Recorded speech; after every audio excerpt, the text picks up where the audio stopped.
Por volta de 4 horas da manhã, no dia 13 de novembro de 2022, 4 estudantes são assassinados dentro de casa. Dylan, após escutar um choro, abre a porta com muito medo. Ela dá de cara com o assassino vestido de preto com uma máscara no rosto. Será que ela sobreviveu? E quem era esse assassino? Pega seu lanche e senta que eu vou te contar. Essa história foi tão bizarra e brutal que o sangue foi visto escorrendo para o lado de fora da casa. E aí, aqui é Gabriel Whindersson, está começando mais uma Quinta Sombria. Se inscreve no canal para acompanhar mais uma história como a de hoje e aproveita e me segue nas redes sociais. Aqui tem vídeo longo toda terça e quinta. Gente, antes de tudo quero avisar vocês que, como no caso de hoje é muito novo, aconteceu agora em novembro e ainda está em investigação, pode mudar muita coisa. Então eu peço a compreensão de todos vocês, porque são muitas informações. Como tem muita gente falando sobre o assunto, também tem muita notícia falsa na internet. Fiz minha pesquisa mais voltadas para postagens oficiais de canais de notícias e informações mais concretas. Aviso de gatilho que essa história é um pouco pesada, então se você não gosta desse tipo de assunto, a gente se vê em outro vídeo por aí. Que demais. Bora pro vídeo. 6 jovens universitários dividiam uma casa próxima ao campus da universidade onde estudavam. Eram eles Ethan Chap, de 20 anos, e sua namorada Zana Kernodle, de 20 anos também. Madison Morgan, de 21, e Kaylee Gonçalves, de 21. Dylan e Beta. Madison Morgan e Kaylee eram melhores amigas desde o fundamental.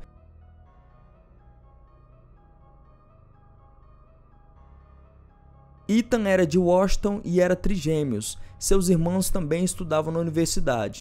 Ele estudava turismo e esporte. Sua namorada Zana, que também morava na casa, fazia marketing. Além de compartilhar o mesmo curso com Mad, também trabalhavam juntas meio período em um restaurante grego. Existiam na casa 3 andares e 2 entradas. A principal no primeiro andar e a dos fundos no segundo. A do fundo era de correio e tinha senha. Todas as portas lá tinham senha. Mas como era uma fraternidade, acredita-se que sempre estava aberta. Dylan e Beta, 2 estudantes que também moravam com eles, dormiam no primeiro andar. No segundo andar dormia Zana e o Ethan, e no terceiro dormia Mad e a Kaylee. Dia 13 de novembro, o universitário Ethan e sua namorada Zana saíram para uma festa. Voltaram por volta das 1h45. Bethany e Dylan também saíram, chegaram por volta de 1 hora da manhã. Kaylee e Madison foram a um bar no centro da cidade por volta de 10 horas da noite. Foram avistadas em uma filmagem ainda nesse bar às 1h30 da manhã, juntamente com alguns amigos. Até aí tudo ok. Elas foram avistadas por filmagens em um food truck comprando um lanche depois disso.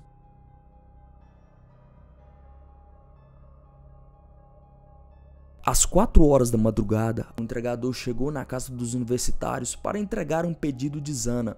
Ela recebe o lanche e volta para dentro. Aproximadamente alguns minutos depois, um homem abre a porta de correr e entra na casa no segundo andar.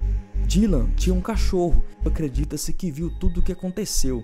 Então Dylan escuta se alguém estivesse brincando com seu cachorro. Ela pensou que seria Kaylee, e aí ela acha que escutou ela dizendo: "Tem alguém aqui". Investigadores acreditam que seria Zana, porque foi comprovado que estaria usando o TikTok às 4h12. Afinal, ela acabou de pegar seu lanche que havia chegado. Nesse momento, o homem vê 2 jovens deitados no segundo andar e os esfaqueiam até a morte. Logo após isso, Dylan escutou um choro do quarto acima, abriu a porta e não viu nada. O homem seguiu para o terceiro andar e encontrou Mad e Kaylee. Ele esfaqueou as duas brutalmente até a morte. Segundo a perícia, o ataque às meninas foi muito mais brutal e o cenário era horrível. Depois, Dylan afirma ter ouvido alguém falar: "Vou te ajudar". Ela, ainda escutando algo estranho, pela terceira vez abriu a porta. Foi aí que ela deu de cara com o assassino. Era um homem com roupas pretas, sobrancelhas grossas, não muito musculoso e com uma máscara cobrindo sua boca e nariz. E ele passou por ela. Ela disse ter ficado em choque na hora e congelado. Ele foi sentido a porta deslizante. Ela logo se trancou em seu quarto. Nesse momento que fica uma dúvida: por que ele deixou ela viver? Acredita-se que era um ataque direcionado às meninas pela quantidade de facadas e porque ele passou primeiro pelo Ethan e a Zana. e foi para o quarto da Maddie Kelly. E quando foi sair, não matou Dylan. Segundo os investigadores, ele já havia assassinado seu alvo, então não quis matar ela. Ethan e Zana seria somente porque encontrou no caminho. Dylan só ligou para a polícia às 11h58 da manhã. Mas não dá para julgar a demora, afinal ele estava no modo sobrevivência. O assassinato foi tão brutal que o sangue escorreu até o lado de fora da casa. Uma câmera na vizinhança pegou alguns sons vindo do rumo da casa. Às 4h17,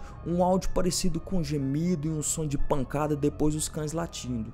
Descobriram que Ethan na verdade não morava na casa, ele dormia lá às vezes com a namorada. Assim que a polícia chegou, começaram as investigações. Vamos aos primeiros suspeitos. As meninas Dylan e Beta foram descartadas como suspeitas de imediato. No vídeo em que as meninas foram vistas, tinha um rapaz que ficou encarando, analisando, mas acabou sendo descartado. Uma pessoa que morou na casa e que havia mudado recentemente também foi descartado como suspeito. Na madrugada, Kaylee e Madison fizeram várias ligações para um ex, mas também foi descartado.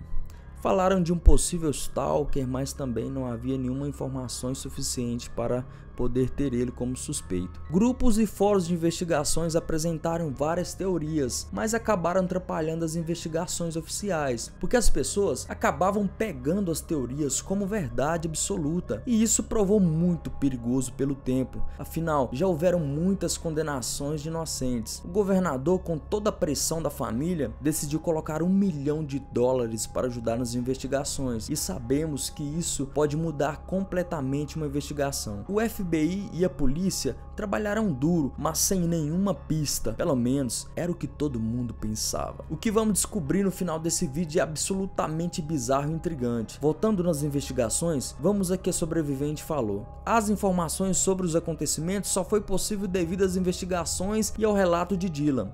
Dylan afirma ter visto um homem com roupa preta, sobrancelha grossa, não muito musculoso e com máscara cobrindo sua boca e nariz. Com essas informações, a polícia começou a criar um perfil. Foi encontrado uma pegada de sapato em formato de diamante, igual àquela da marca Vans. Nos dias após o ataque, a polícia pediu aos moradores da região, da área, que enviasse vídeos, fotos, o que tivesse sobre alguma possível suspeito na região. Em 25 de novembro, as imagens de uma câmera avistaram um carro sedã branco passando várias vezes na região e que ele esteve próximo da casa às 4h04. Olha que louco, às 4 horas Zana recebeu um lanche e nesse horário esse carro apareceu 4 minutos depois, e depois disso ele foi visto saindo em alta velocidade às 4h20 da manhã.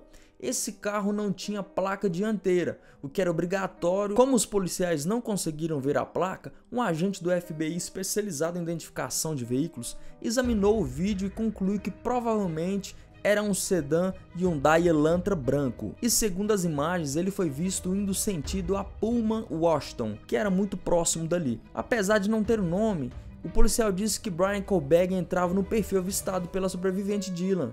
Alto, magro e com sobrancelhas grossas. 3 dias depois, um policial de Washington, trabalhando no turno da noite, usou seu acesso ao banco de dados de registro de veículos do campo da universidade para encontrar um veículo que tinha essa mesma descrição. 20 minutos depois, um colega encontrou o carro estacionado em frente ao apartamento de Brian. Quando a polícia revisou o histórico de localização do celular de Brian, eles viram que ele esteve perto da casa das vítimas por pelo menos 12 vezes antes do ataque. E nesse momento que a polícia menciona pela primeira vez o nome de Brian como um possível suspeito. Aí que tudo começou. Abriram uma linha de investigação seguindo cada detalhe. Dias após o ataque, Brian trocou as placas de seu carro, algo muito suspeito. Durante meses ele dirigiu por aí com uma placa da Pensilvânia na traseira e sem placa na dianteira, o que na Pensilvânia era comum, mas em Washington deveria ter na frente e atrás. E em 18 de novembro ele registrou o carro no estado de Washington e colocou placas novas. Depois de algumas semanas ele voltou para casa na Pensilvânia com seu pai. Imagens de câmeras divulgadas pela Polícia Estadual de Indiana mostraram um policial parando Brian e seu pai, com placa de Washington no Hyundai em 15 de dezembro, mas foi liberado depois de umas explicações. Uma observação importante: na cena do crime foi encontrada uma bainha da faca no quarto das vítimas, perto do corpo. Vou te mostrar uma foto do modelo. E continha um DNA masculino. Enquanto as investigações estavam avançando, Brian Kohlberger estava com a família para o Dia de Ação de Graças, que é um dia mais importante até que o Natal lá nos Estados Unidos. No dia 27 de dezembro, poucos dias depois de rastrear os registros do celular dele e vincular seu veículo à cena do crime, os investigadores pegaram o lixo do lado de fora da casa de seus pais, na Pensilvânia. Os policiais precisavam de alguma coisa para poder ligar ele ao caso. E eles usaram uma tática bem interessante, porque pode-se colher o lixo das casas para fazer investigações. Eles foram bem espertos em fazer isso, porque no dia seguinte, o resultado foi revelador. Descobriram que o DNA colhido era de um homem sendo 99,9% de certeza de ser o pai da pessoa que deixou o DNA na bainha da faca. Ou seja, era ele. Era tudo que precisava. E ele foi preso no dia seguinte. E com o avanço das investigações, descobriram que Brian esteve próximo da casa após o crime. Tudo aconteceu por volta de 4 e pouco. E às 9 horas da manhã ele voltou no local do crime. Quem é Brian Kohberger? Vamos lá. Brian é o filho de Michael Kohberger e Maria Kohberger. Ele tem duas irmãs chamadas Amanda e Melissa. Ele nasceu dia 21 de novembro de 1994. Ele cresceu na Pensilvânia e fez seu ensino médio na área perto das montanhas de Poconos. Um amigo disse que Brian sofreu bullying quando era adolescente por causa de seu peso. Formado em psicologia em 2020, concluiu o mestrado em justiça criminal em junho de 2022 e estava cursando doutorado em criminologia. Presta atenção, ele estava cursando doutorado em criminologia na Universidade de Washington e agora é um dos presidiários mais conhecidos da América. Um colega de classe de Brian afirmou para o jornal de Idaho que ele era muito participativo nas discussões que havia ali na sala, falava muito sobre psicologia forense, que falava em todas as aulas, mas que no dia que falaram sobre os assassinatos dos jovens, ele simplesmente não disse uma só palavra, ficou quieto ali no canto, então todo mundo achou isso muito estranho, e ele principalmente. Afinal, era o assunto preferido dele. Até o momento não conseguiram uma conexão dele com as vítimas, mas o pai de Kelly disse que descobriu uma relação dela com o acusado, mas diz ele que ainda não está na hora de revelar. O Brian é vegano. E a Zana e a Madison trabalhavam num restaurante grego. Criaram uma teoria que talvez ele tenha conhecido elas no restaurante por ser cliente de lá e começaram a perseguir elas. Ainda não se tem certeza sobre a motivação. Ele se diz inocente, mas todas as provas apontam para ele. Informações seguras afirmaram que ele pode pegar pena de morte, isso mesmo. O estado de Idaho é pró-pena de morte, ou seja, significa que eles são a favor da pena de morte. Isso significa que existe uma grande chance dele receber essa sentença caso seja provado sua culpa. A promotoria vai trabalhar pesado nesse caso. Sobre algumas provas, por exemplo, o tênis, pode ser que eles consigam achar um tênis dele com o DNA dele que esteve no local, né? Que teve a pegada, e a pegada foi com sangue, gente. A faca ainda não foi encontrada. Gente, esse caso, existem muita coisa que falaram na internet, mas algumas coisas eu preferi não trazer, que pode não ser verdade. Preferi focar realmente nas notícias oficiais. É claro que até as notícias oficiais podem mudar alguma coisa, mas ao que tudo indica, realmente está comprovado que ele foi o culpado. Vamos ver o que acontece a partir daqui. O caso ainda está para ser julgado, afinal aconteceu agora em novembro, então tem pouco tempo. E vocês sabem que pode demorar anos, como já vimos em alguns casos. Uma coisa muito intrigante é igual o caso do massacre de Covina, que eu gravei, que tá aqui no canal. O Brian não possui nenhum histórico de violência também, e ele também não tem nenhuma ficha na polícia. Isso é muito intrigante, cara. Ele simplesmente assassinou 4 jovens sem nem ter um histórico de violência. A gente fica assustado com isso. Se aparecer novas notícias que valem a pena gravar, eu vou trazer um vídeo novo pra vocês. Então esse foi o vídeo de hoje, gente. Muito obrigado por assistir até aqui. Se inscreve no canal para saber novas novidades, novas atualizações. E até o próximo Dia Sombrio.